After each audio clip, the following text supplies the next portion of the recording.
the later than usual Matric results release date won't affect operations at university. That's the assurance from the Department of Higher Education and Training.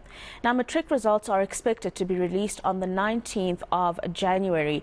Let's speak to University South Africa CEO Dr. Phethiwe Matutu. Thank you very much for joining us this afternoon, Doc. And you have indicated previously that this was something that was discussed between yourselves and the Department of Basic Education. So the late release of Matric results is not news to you all.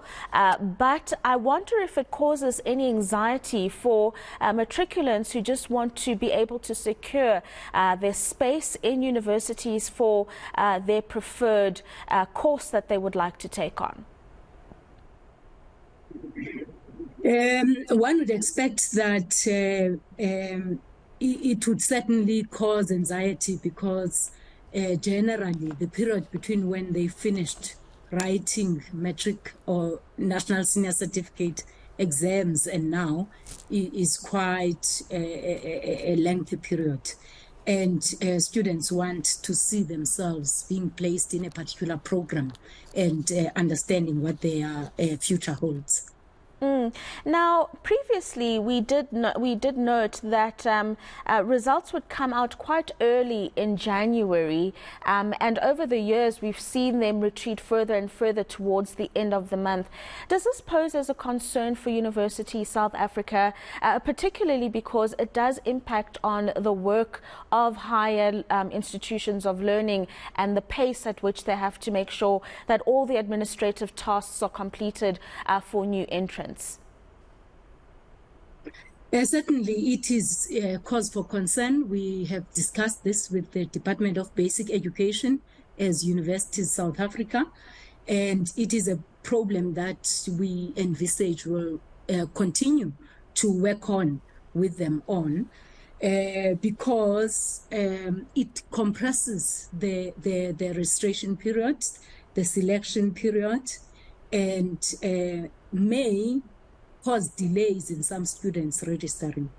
So it is a very, very tough one. You don't have room to move if the NSC results get released only on the 19th of January or the 20th of January. And some universities have had to shorten their teaching time or their holiday time. And so it's not ideal, which is why we are engaging with the Department of Basic Education on. What about the numbers of new entrants into the higher institutions of learning?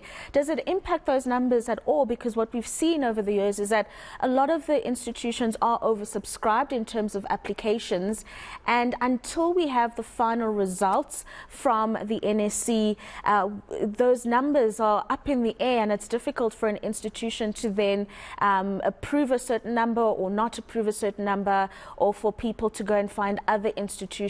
How does this affect the number of applications? The number of applications are quite high compared to what the universities can take.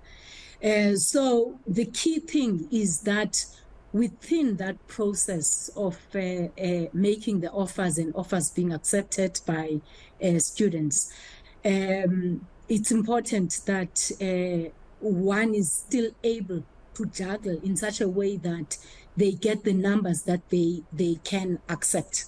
So this shortness of the period makes it very difficult for one to have room to maneuver, to say that now we've ended up with less numbers than what we expected, then we must then move on and accept more students.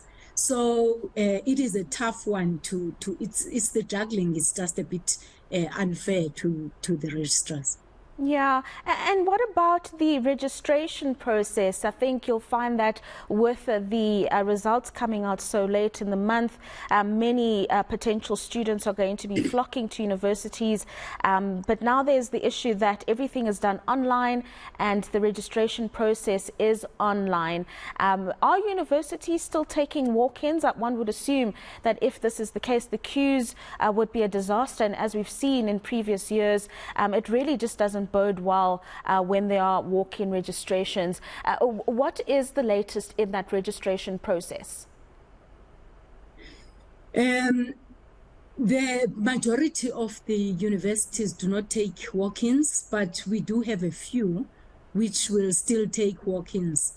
And I assume that they are doing so that they are assured of the numbers of students that they want to accept, and taking into cognizance our situation in South Africa, that online may be convenient for some and not for some, particularly for the first entry students. So I think only about 6 had determined that they will still take walk-ins. Mm-hmm. And then what does this do to the academic calendar? Surely it will be quite a burden on lecturers that they have to now squeeze the academic year into a certain time frame, only because they've lost some time in January. We do know that some degrees start a lot earlier than others, so that curriculum would have to be squeezed into a shorter period. Are there any concerns that you will have as University South Africa around this, and how will it be dealt with if this is a discussion that you're having? Luckily, because the whole thing was planned at the time when we still had COVID at the beginning of the previous year. So arrangements have been made for the universities to plan their academic year fully. So they already know that we're losing 2 to 3 days of teaching time. They already know that we've eaten away from our holiday. Looks like we have lost that connection over there, unfortunately. Very important discussion this afternoon around the late release of matric results and really how that impacts registration or applications to universities across the country. And I was speaking there to the CEO of University South Africa, Dr. Phethiwe Matutu.